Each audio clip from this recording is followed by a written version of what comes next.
अंगावर मळके कपडे, डोक्यावर भलं मोठं गाठोडं आणि तोंडावर पडलेल्या सुरकुत्या। हा अवतार पाहून त्याला मेट्रोतून प्रवास करण्यास नकारलं आणि त्यानंतर सोशल मीडियावर सुरू झाला नाराजीचा सूर। स्क्रीनवर पाहत असलेला फोटो सोशल मीडियावर तुफान गाजतोय। या संदर्भातील व्हिडिओही समोर आलाय। ನಾವು ಮೆಟ್ರೋದಲ್ಲಿ ಬಂದಿದ್ದೀವಿ। ಇವ್ರನ್ನ ಮೆಟ್ರೋದೊಳಗೆ ಬಿಡ್ತಿಲ್ಲ, ಯಾಕಂದ್ರೆ ಇವ್ರದ್ದು ಡ್ರೆಸ್ ಗಲೀಜಿದೆ ಅಂತ। ಬ್ಯಾಗಲ್ಲಿ ಏನಿಲ್ಲ, ಬ್ಯಾಗಲ್ಲಿ ಬಟ್ಟೆಗಳಿದಾವೆ। ಏನಿಲ್ಲ ಸರ್, ಎಲ್ಲ ಸರ್ಚ್ ಮಾಡಿದ್ದಾರೆ।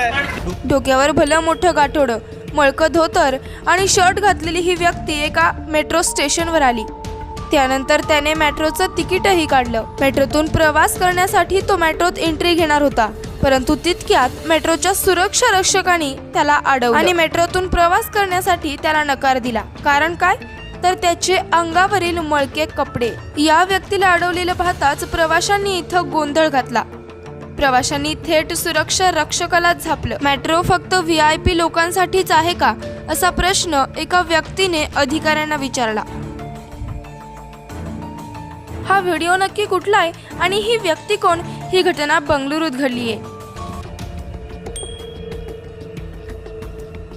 अंगावर मळकी कपडे घातलेली ही व्यक्ती कोण, असाही प्रश्न तुम्हाला पडलाच असेल। आणि ही व्यक्ती एका सामान्य घरातील असून हा एक शेतकरी आहे।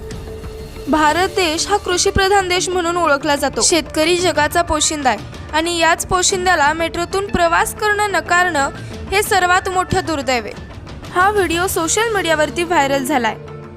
नेटकऱ्यांनी सुरक्षा रक्षकांवरती संताप व्यक्त केलाय। एका शेतकऱ्यासोबत गैरवर्तणूक केल्यामुळे संबंधित कर्मचाऱ्यावर कारवाईची मागणी करण्यात आली आणि त्यानंतर तातडीने कारवाई करत या कर्मचाऱ्यांची हकालपट्टी करण्यात आली।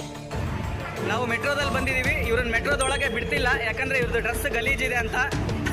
ಆಗಲ್ಲ ಸರ್, ಪಾಪ ಅವರು ಗಲೀಜಿರ್ಲಿ, ರೈತರು ಅಷ್ಟೊತ್ತು ನಮಗೆ ಕಾಯಕ್ಕಾಗಲ್ಲ, ನಾವು ಹೋಗ್ಬೇಕು। ಆಲ್ರೆडी ಬಂದು 15 ನಿಮಿಷ ಆಯ್ತು। व्हिडिओ संपूर्ण पाहण्याअगोदर हा व्हिडिओ आपण यूट्यूबला पाहत असाल तर चॅनलला सबस्क्राईब करा आणि फेसबुकला पाहत असाल तर आपल्या फेसबुक पेजला फॉलो करा।